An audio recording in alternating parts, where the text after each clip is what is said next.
আসসালামু আলাইকুম রহমতুল্লাহ। নাহমাদুহু ওয়া নুসাল্লি আলা রাসূলিহিল কারীম, আম্মা বাদ। আমাদের মনির ভাই প্রশ্ন করেছেন নামাজ সম্পর্কে। বলেছেন, ইমাম সাহেব তারাবি নামাজ পড়তে গিয়ে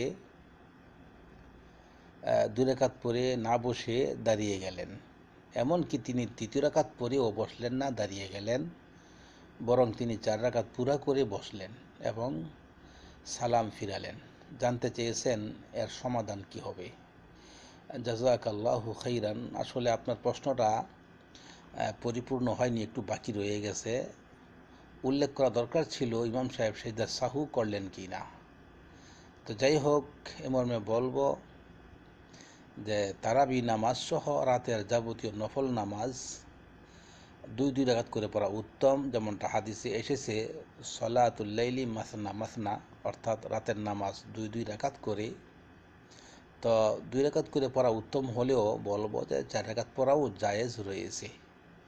তাই যদি কোনো ইমাম সাহেব তারাবি নামাজ এক সালামে 4 রাকাত পড়ার নিয়ত করেন, সেটা জায়েজ রয়েছে।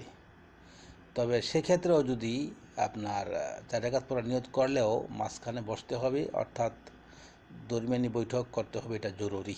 যদি কেউ ভুলে যায়, কোন ইমাম সাহেব ভুলে যায় মাঝখানের বৈঠক, তাহলে সে 4 রাকাত পুরা করে সিজদা সাহু করবে। এতে করে তার নামাজ সহি হয়ে যাবে, সঠিক হয়ে যাবে। এ হলো একটি বিষয়, যে 4 রাকাত একসঙ্গে নিয়ত করলে। আর যদি কোনো ইমাম সাহেব 2 রাকাতের নিয়ত করেছেন তারাবি নামাজ পড়ার জন্যে, কিন্তু ভুলের কারণে বা সন্দেহের কারণে 4 রাকাত হয়ে গেছে, সেক্ষেত্রেও তাকে সিজদা সাহু করলে নামাজ সঠিক হয়ে যাবে। কিন্তু যদি সিজদা সাহু না করেন, তাহলে নামাজটা ভুল থেকে গেল। এই হলো এর বিষয়। তাই একটুখানি বলে দেব, সেটা হলো যে নামাজের মধ্যে যদি ভুল ত্রুটি হয়, তাহলে সিজদা সাহু করলে নামাজ সঠিক হয়ে যায়। এটা হচ্ছে 3 কারণে নামাজের সিজদা সাহু করতে হয়, করা জরুরি। একটা হলো নামাজের মধ্যে যদি কোনো কিছু বেশি হয়ে যায়, তাহলে সিজদা সাহু করতে হয়, যার ফলে নামাজ সঠিক হয়ে যাবে। ঠিক 2 নম্বরে হলো যে নামাজের মধ্যে যদি ভুলবশত কোনো ওয়াজিব ছুটে যায়, তাহলেও নামাজ সিজদা সাহু করলে সঠিক হয়ে যাবে ইনশাআল্লাহ।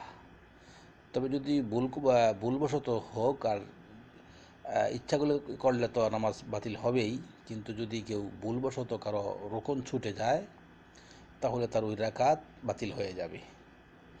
এই হলো বিষয়। আরেকটি বিষয় হলো এই যে নামাজের ভিতরে সিজদা সাহু করতে হয় সন্দেহের কারণে।